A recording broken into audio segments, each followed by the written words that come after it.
தனது பக்கத்து வீட்டு பெண்ணை தாக்கியதாக இணைய பிரபலமும் நடிகருமான ஜிபி முத்து அவரது மனைவி உள்ளிட்ட 4 பேர் மீது வழக்கு பதிவானது செய்யப்பட்டிருக்கிறது. கூடுதல் விவரங்களை வழங்க இணைகிறார் எமது செய்தியாளர் பவானி.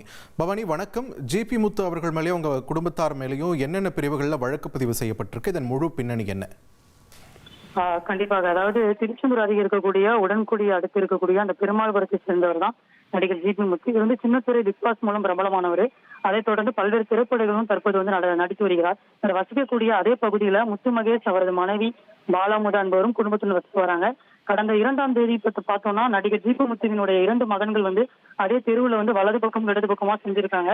அப்போ அந்த வழியா வீட்டிற்கு வந்த பாலாமுதாவுடைய கணவர் முத்து மகேஷ் ரோட்டில் இப்படி ஏன் வரீங்க அப்படின்னு கேட்டிருக்கிறாரு. அதன் பின்னாடி அந்த 2 சிறுவர்களும் முத்து மகேஷை முறித்து விட்டு அங்கிருந்து சென்றிருக்காங்க. அதை தொடர்ந்து சிறிது நேரத்துல முத்து மகேஷ் வீட்டிற்கு வந்த ஜிபி முத்து மகேஷ் அதாத வார்த்தைகளால் திட்டியதாக கூறப்படுகிறது. அப்போது எதுவா இருந்தாலும் நம்ம பேசி தீர்த்துக்கலாம் அப்படின்னு சொல்லி முத்து மகேஷுடைய மனைவி வெளியே சொல்லியிருக்காங்க. அதே சமயத்துல ஜிபி முத்துவுடைய மனைவி அஜிதா, ஜிபி முத்து உறவினர்கள் அனிதா மற்றும் கணேசன் ஆகியோர் அங்க வீட்டில் இருந்து வெளியே வந்த முத்து மகேஷின் மனைவியும் பாலாமுதாவை கீழே தள்ளிவிட்டு கடுமையாக தாக்கியிருக்கிறாங்க. இதில் பாலாமுதாவுக்கு பற்களானது உடைந்து காணப்பட்டு வருகிறது. மேலும் பின்பக்க தலையிலும் வலது முழங்கையிலும் காயமானது ஏற்பட்டு இருக்கிறது. இதையடுத்து 108 ஆம்புலன்ஸ் மூலம் அவரை மீட்டு தூத்துக்குடி அரசு கல்லூரி மருத்துவமனைக்கு பாலாமுதாவை சிகிச்சைக்காக அனுப்பி வச்சிருக்காங்க.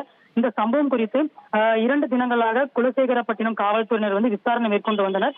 அந்த நிலையில ஜிபி முத்து மனைவி மற்றும் அவருடைய ஜிபி முத்து அவங்களுடைய குடும்பத்தினர் பாலாமுதாவை தாக்கியது உறுதியான நிலையில குலசேகரப்பட்டினம் போலீசார் நடிகர் ஜிபி முத்து மற்றும் அவர் மனைவி அஜிதா உறவினர்கள் மீது 4 பேர் மீது 3 பிரிவுகளின் கீழ் வழக்கானது பதிவு செய்யப்பட்டு தற்போது தீவிரமாக விசாரணையாக மேற்கொண்டு வருகிறது.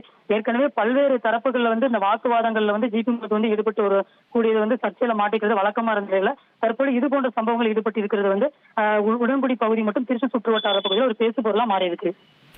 நன்றி பவானி, உங்கள் விரிவான தகவல்களுக்கு.